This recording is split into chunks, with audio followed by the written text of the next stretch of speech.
1860年的美国内战死了一代人，流干了血。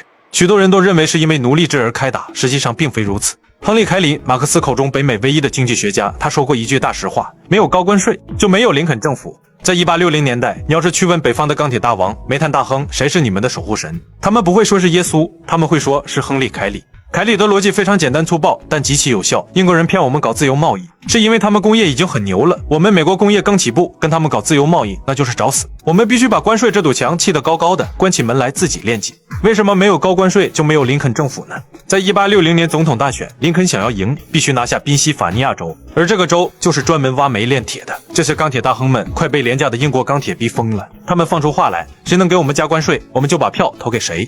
此时的美国正处于第一次工业革命的狂飙突进，根基极不稳定。其实加关税就加关税，没啥大事。可是你加别人关税，别人也会加你关税。因此，仅仅1个月后，南卡罗来纳州就拍案而起，吼出了一句：“我不跟你过了，要独立。”紧接着，佛罗里达等6个州跟进。这7个兄弟二话不说，直接自立门户，挂牌成立了美利坚联盟国。通常都是南方奴隶主太坏，正义的北方去消除奴隶制。这种叙事其实是胜利者的话术。真正的事实是，当时的黑人奴隶甚至比美国北方那些工厂牛马要过得更好。北方的资本们就是租赁模式，没有任何保障，坏了就扔，不需要维修成本。他们的居住条件是更为恶劣，饮食也是长期营养不良，每天高强度12小时工作，每周只能休息1天，恐怖如斯。这放在今天是无法想象的。而1860年的南方奴隶虽然也好不到哪里去，他们是属于5.5天工作制，如南卡罗来纳州和佐治亚州属于任务制工作时长。监工早上划出一块地，除完这块草，你今天就没事了。很多强壮熟练的黑奴为了争取自由时间会拼命干活，很多人在下午2点甚至1点就干完了。不过他们的夏季属于地狱模式，每天工作14到15个小时是常态，但冬季则是每天9到10个小时，甚至有的种植园只干8个小时。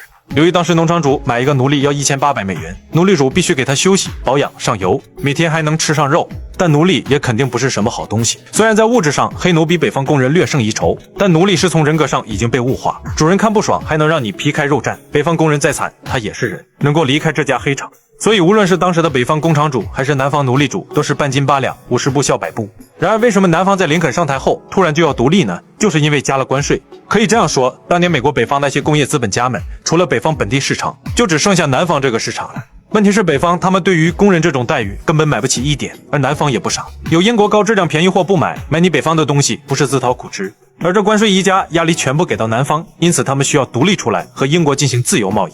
这件事在当时的国际社会上，大家也都心知肚明。比如英国人知道美国内部要出事，立即兴奋地召开议会。有的议员问：美国是因为奴隶制而闹成这样的吗？